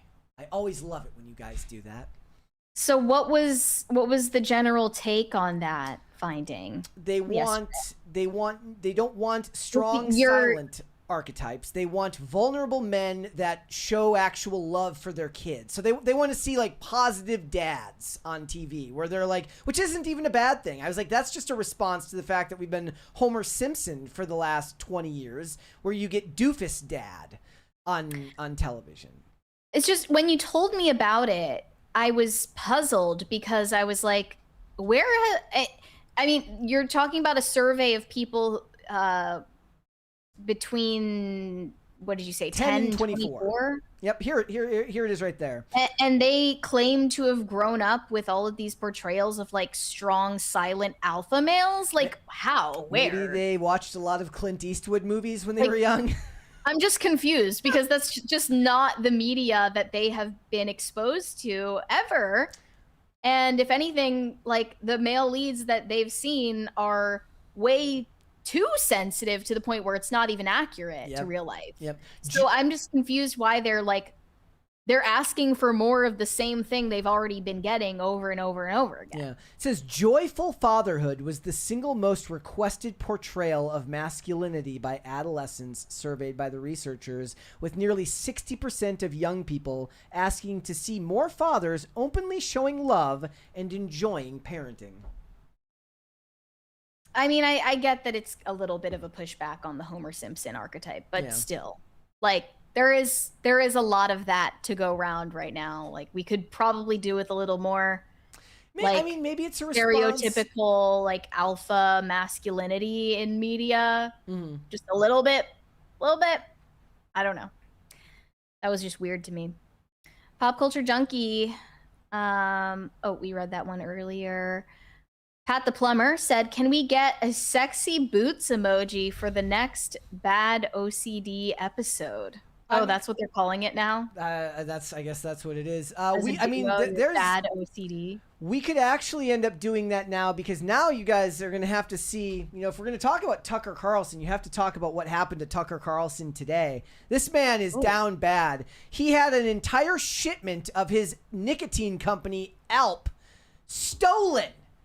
TMZ always picks the perfect photos of people, by the way. He looks pissed in that photo. He's like, give me back my shipment. Apparently, guys, if you were to go and find this right now, because it's like millions of dollars worth of merch, there's a $100,000 reward to go and find this shipment. Okay, there's something sus about this. Like, does this not feel coordinated to you? Does this not feel like a setup for money laundering? I mean, like, write it off on the insurance and then get the product in the back end. I mean, maybe, but like, depending on what it is, like, if the idea here is like for the insurance, right? They need detailed info on what was stolen. So if there's like serial numbers attached to those packages, and then those packages end up showing up somewhere else later, like actually delivered by an Alps container, then he could be in deep trouble for that. But I don't know. It says, we're told that the former Fox News host brand Alp Pouches was set to sell a limited edition nicotine pouch called Alp Drifters, but a shipment containing 378,000 tins was stolen last week, less than 24 hours after the company... high. Somebody's getting high right now. Like, what do you know what a drifter? What somebody Alp is Drifters in? Is? Wait, what? Do you know what Alp Drifters is? Is that like a specific type of nicotine pouch? No, I'm wondering what that branding means. It says somebody appeared. I must say, Alps. In case Tucker ever wants to pay me to promote Alps, let's pretend this never happened. But Alps suck. Not good? I am not a fan, because the pouches, unlike Zins, they're bulky, they're like very large, and they're wet. And the texture is it really gives me like sensory issues. It's just gross to me. Yeah. So the regular ones, the Zin ones, are thinner? The Zins are thinner, they take up less space in your mouth, and they're dry. Okay. Most importantly, they're dry. I don't understand the appeal of a nicotine pouch that it feels like you got it secondhand. Like, it's just like, why am I putting this in my mouth? It feels like this was just in someone else's mouth. Yeah. We're gonna have to see this turned into like a procedural television episode. But again, if Tucker wants to sponsor PCC and give us those Alp ads, yep, we're gonna pretend this never happened, and maybe I'll give them a second chance and I'll learn to love them. Listen to this though. It says the shipment was picked up in Southern California logistics facility by someone who presented what appeared to be legitimate operating credentials. This is a heist. This wasn't just some guy left a truck running on the side of the road. They went in there and they meant That's business. Crazy. Yeah, it's probably the same people who kidnapped Savannah Guthrie's mom. It was probably the Democrats. Yeah. Or it was Israel. Right. Bibi Netanyahu himself stole all of the Alps. Benjamin Netanyahu was looking to build a war chest to go to war with Iran, and they needed to sell off some Alps. You know what? He harvested the Alps to give them to IDF soldiers to fuel them on the battlefield. That's what it was. That's what really happened. Burned Oils said, feet kissing is true love. Mary needs to just be happy for them. Maybe a foot massage is true love. Let's skip the foot kissing stuff. If there's one thing Mary is never gonna do is just be happy for someone. Do you all not know that by now? Like, that's just not something I do. You're gonna have another podcast one day that's just called "I'm Not Happy for You." It's like that meme that's like, I don't care that something good happened to you. It should have happened to me instead. No, that's not my style. Robert Delara said, even though the Zara Larsson story is sickening and disgusting, it should also strengthen your resolve in trying to make yourself a better person. Hopefully that makes sense. It makes some sense, and hopefully it's a teaching moment for people who are on the right side of that issue. Yep. Shane H. Wilder said, one of the ladies need to give him the number for the Call & Oates hotline, a real number that will just play Hall & Oates when you call it. There you go. It's unfortunate nowadays because if you give someone a fake number, they're going to immediately send a text message or a phone call, and then you're exposed for lying immediately. Shane H. Wilder said, I could in good conscience even be a witness at an A24 wedding. That's got to be some kind of sin, right? If not, it should be LMAO. I think you mean you couldn't in good conscience. No, that's not a real wedding, okay? Maybe in the eyes of the state, but not in the eyes of God. And also, isn't it just like embarrassing that your wedding, much like the wedding that took place at the Super Bowl, is just like a marketing campaign? Like, that sucks. That like lacks all of the soul. Everything that's supposed to actually tether you to the other person is like, should be done in private. Like, I saw a bunch of private people meaning blogging. just the people that you've entrusted to be there. Like imagine how weird it is to be like, okay, I'm inviting just a specific amount of people to my wedding, because fights happen over like who gets invited and who doesn't. So it's like, not only are you not important enough to get invited to the wedding, but I'm also going to broadcast it to everybody else. So you're doubly less important. You can go watch it with the plebs, but you can't be there in person. Yeah, I saw a bunch of people pogging over the wedding at the Super Bowl halftime show because they were like, look, like Bad Bunny is actually promoting conservative. They're because promoting like a man and a woman falling in love and getting married. It Josh was the dumbest Allen thing and ever. Haley Steinfeld are single-handedly bringing back our love for family by posting pictures while pregnant. Exactly. That's me reading an article from Evie. Brian Bledsoe said that stylist with that hair looked like Tyler Perry before they put the Medea makeup on. Probably. What stylist? Law Roach? Yeah, not a fan of him. Shane H. Wilder said, couldn't in good conscience, freaking iPhone. Understood. I caught what you were trying to say there. Boston said, $2 for the correct Karen Daria Wednesday #1 streamer. There you go. Thank you very much. There you go. Shane H. Wilder said, JonTron, I haven't heard that name in ages. Yeah, it's been a long time since the peak, the golden age of YouTube and commentary. Those were great times. I had notifications on for Leafy videos. I was in algebra class, like waiting for my notification at the end of the day. It was good times. Good times. Corey Anderson said, Maggie is a weird-looking woman. I don't know if you mean to say that she's secretly trans, but she's definitely weird-looking. Corey Anderson said, I want a movie where Jake and Maggie are love interests. Let's see how far they're willing to push their art. Pretentious fart knockers. Let's not encourage that. Let's not do that. Yeah, it was bad enough that Dexter I would not like to think about that.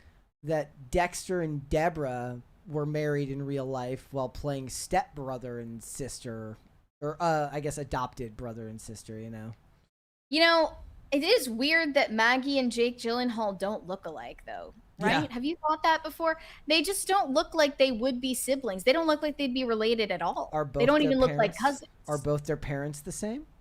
Like one of them was secretly adopted or something. Yep. It's strange. Yep.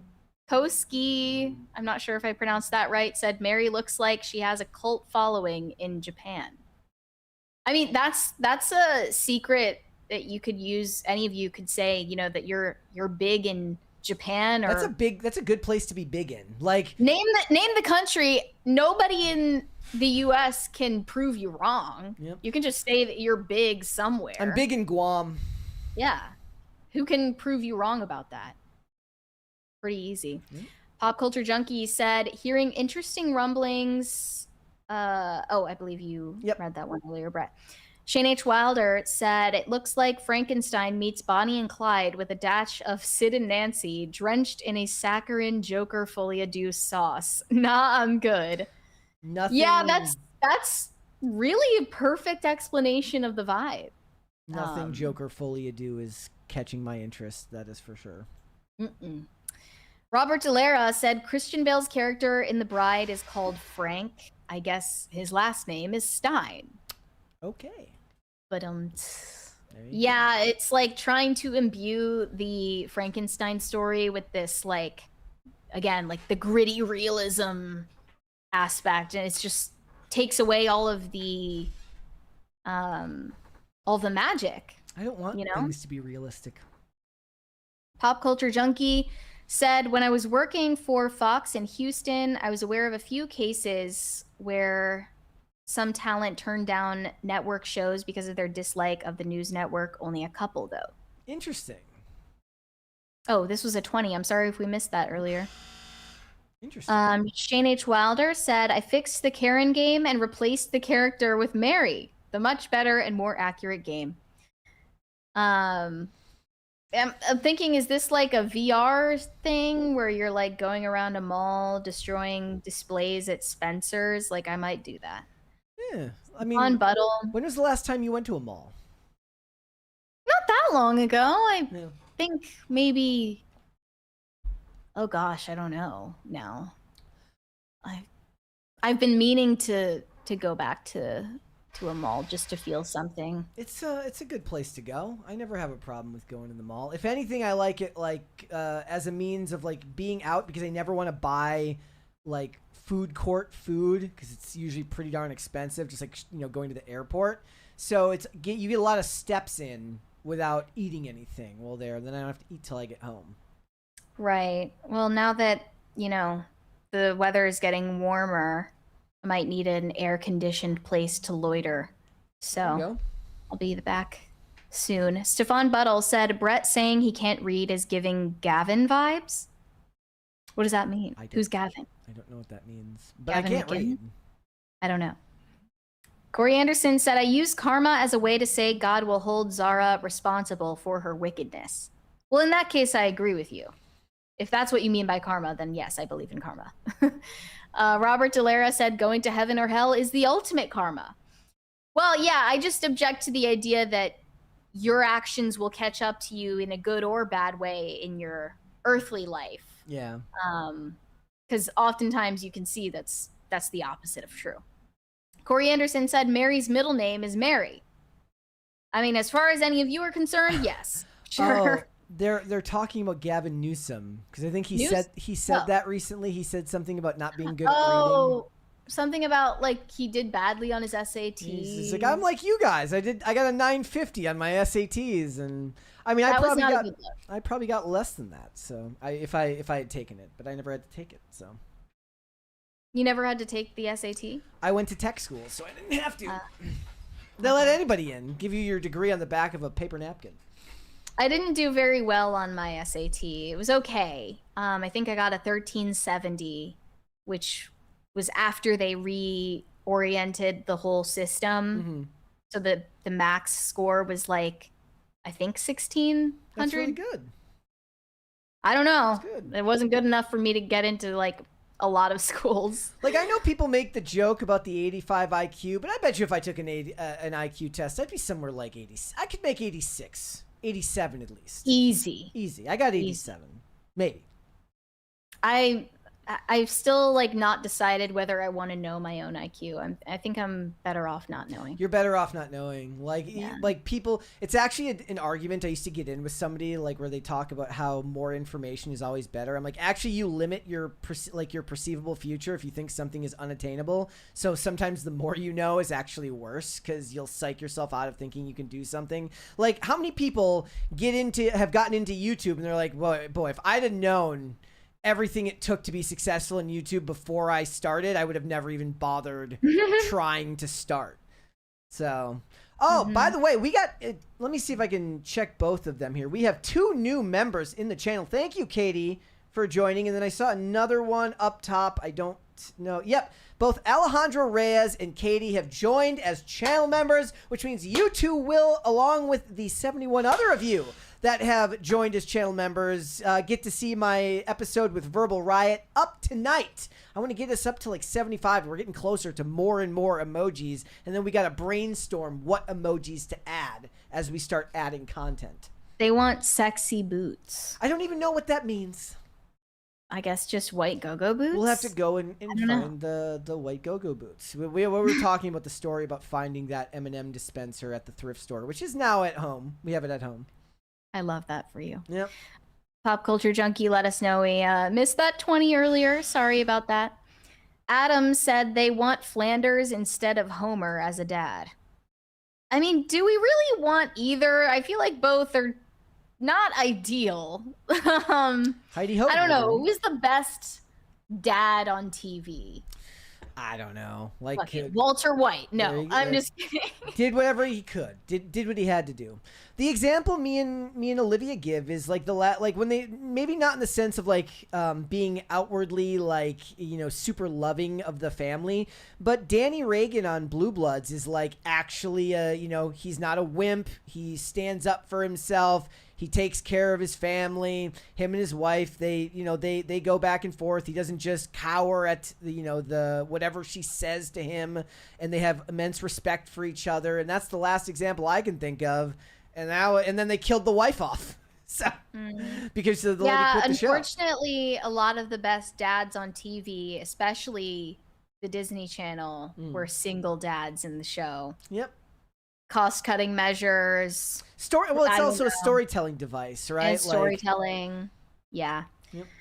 Shane H. Wilder said, "Who is stealing Alps? I don't want no moist upper decky lip pillows. That's just gross." I see when someone starts raving about the Alps to me, I'm like, okay, but be honest. Are they actually better than Zin's, or are you just buying them because you think Tucker is based? And like every time they admit that it's just because Tucker is based and Zin is woke, which is like, I don't even know what that means. They claim that like the founder or like owner of Zin's donated to Kamala Harris or something, but like, I don't even know if that's true. It's just a better product, okay? It just is. I'm sorry. Corey Anderson said, which is the better heist movie, The Italian Job or Ocean's 11? I say The Italian Job, and I am referring to the remakes. Yes, I've never seen the original Italian Job. You know, give me 50 lashes. It's been years, but I'd probably still say, I know that the right answer to the film nerds is to say The Italian Job, but I would probably say that the Ocean's movies were the only ones that I remember actually really liking. But I was really young. By really young, I mean like almost in high school or something like that. I'd have to go back and check them out. Maybe that's what I'll do this weekend. Since I've taken to rewatching action movies on Saturday mornings again, maybe I'll watch The Italian Job this weekend. Corey Anderson said it was a typo, Mary.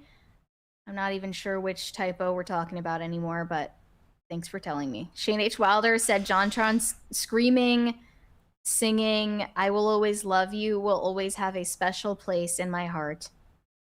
I wasn't so much a fan of JonTron, but I definitely watched a lot of Leafy is Here and PewDiePie, and I also watched every Content Cop video back then. There you go. It was a fun time on YouTube.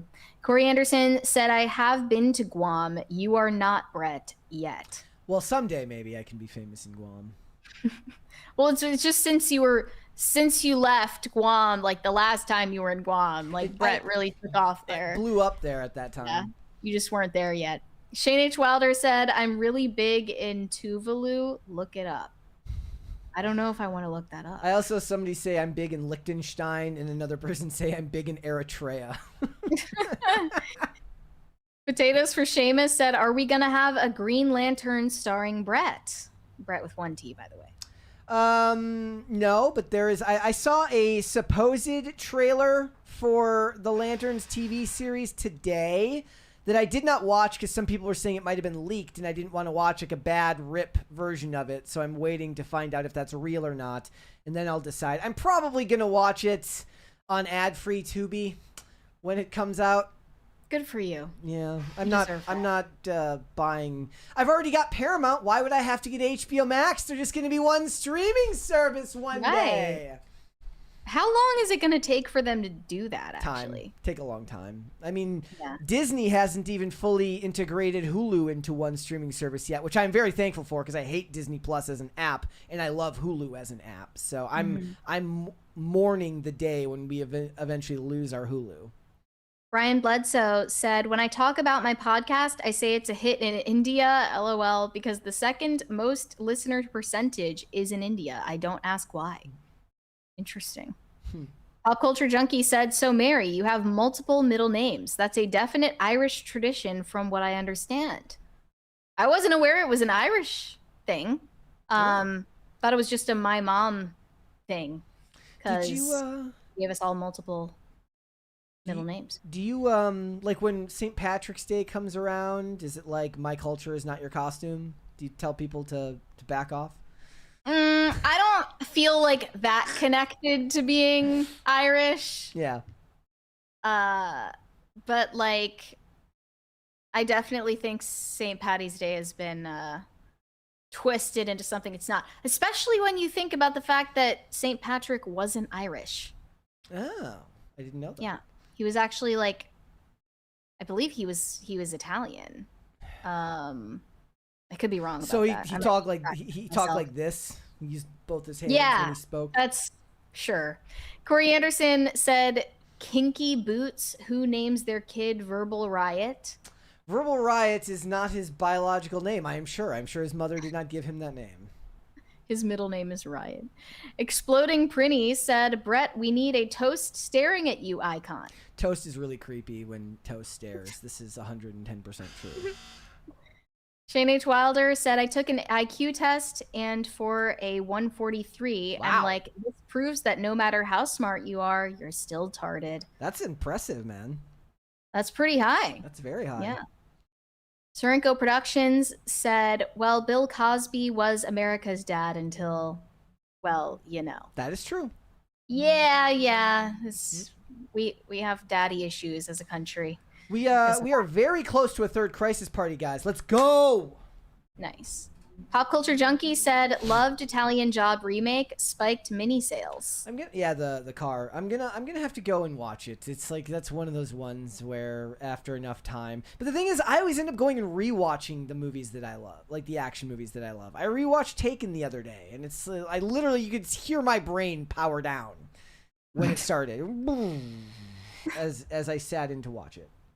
Katie said, I was told to leave an Aussie gift store on Tuesday for asking, why does the city have Chinese New Year decorations? Don't let China take over the USA. Well, I'm sorry that happened to you. It's, social decorum would dictate that that's probably going to get you kicked out of a store in current year. But sorry that happened to you.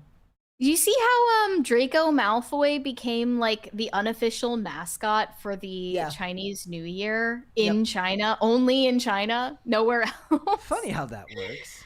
I don't know. It was just odd to me. Shane H. Wilder said, Tuvalu is a country of 10 square miles and a pop of 10K. 10? Oh, a population of 10K. Wow. That's pretty good. I'd like to be, popular there. I think the U.S. should colonize Tuvalu next. If we're just like spitballing about places that we should take over next, that would be one of them. We got one here from Not That John Stewart says the original Italian Job is good, a Michael Caine classic. Michael Caine. I think we're all caught up on the super chats aside from that. I believe that we are as well. We we could still get to that third crisis party before the show is done. But if we do, guys, we will stay on air and we will get that crisis party before we go off air. So if we get there, just let it be known you will get that crisis party today. Okay, guys, before we go, would everybody please hit the like button on this video? Please. Like, I need to say it more. Hit the like button on the video because it tells the algorithm that you like this content. You want to see more of it. It helps us out a lot. You're always fighting, upstream on YouTube to try and get any sense of traction. So hitting the like button is a great way to help us out. I do also want to remind you guys that a little bit after this episode, I will be putting up my extra bonus content episode that I did with Verbal Riot specifically for YouTube members only. So I would love it if you guys would go and check that out. It was a great time talking to him. Mary, where can they find you? You guys can send me validation on Instagram. That is Mary Archived. Or you can send me hate on X. That is also Mary Archived. And help me get TikTok famous. That is also Mary Archived. And I also wanted to just remind you, since we're talking about liking the video, you should go to Spotify and rate the show. Yes, I was going to get to that. We made huge progress on that last year, from what I recall. I was harassing you about it every day. And it is kind of a painstaking process because I checked like how easy is it to actually go to a podcast and rate it. You have to go to our podcast page on Spotify, and then next to the cogwheel there are 3 dots, and then you can rate the podcast, and of course give it 5 stars. Nothing else will suffice. All right, perfect. We got a couple more super chats here. We will get through the outros here, and then I will. I don't know if you can see those yet, Mary. I cannot. No. It says from Shane H. Wilder. He says we don't really know where St. Patrick was from, but some say it was. Is it Glenaventa? Is that a place? Modern day Ravenglass, Cumbria. I am not sure. I'm gonna have to look into this later. Okay, I thought maybe he was just saying it because he knew I wouldn't be able to pronounce it, which is probably true. Greg Duvier says I like Toidos, and the left lane is for crime.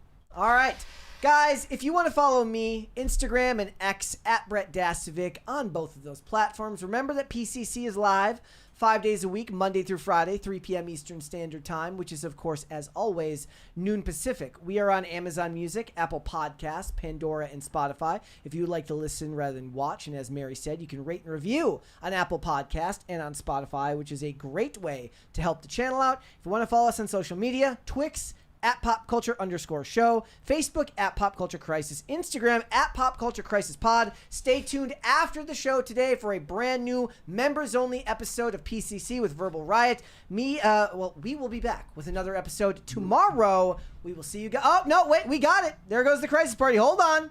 We also missed from Brian Bledsoe saying R.I.P. Lou Holtz. Okay. There's the crisis party. Last one, I think. And then we have one more here from Pat the Plumber. He says, bye. So there it is. Guys, stay tuned. There will be a post-credit crisis party any second now. We'll see you then. Bye, everybody. Bye.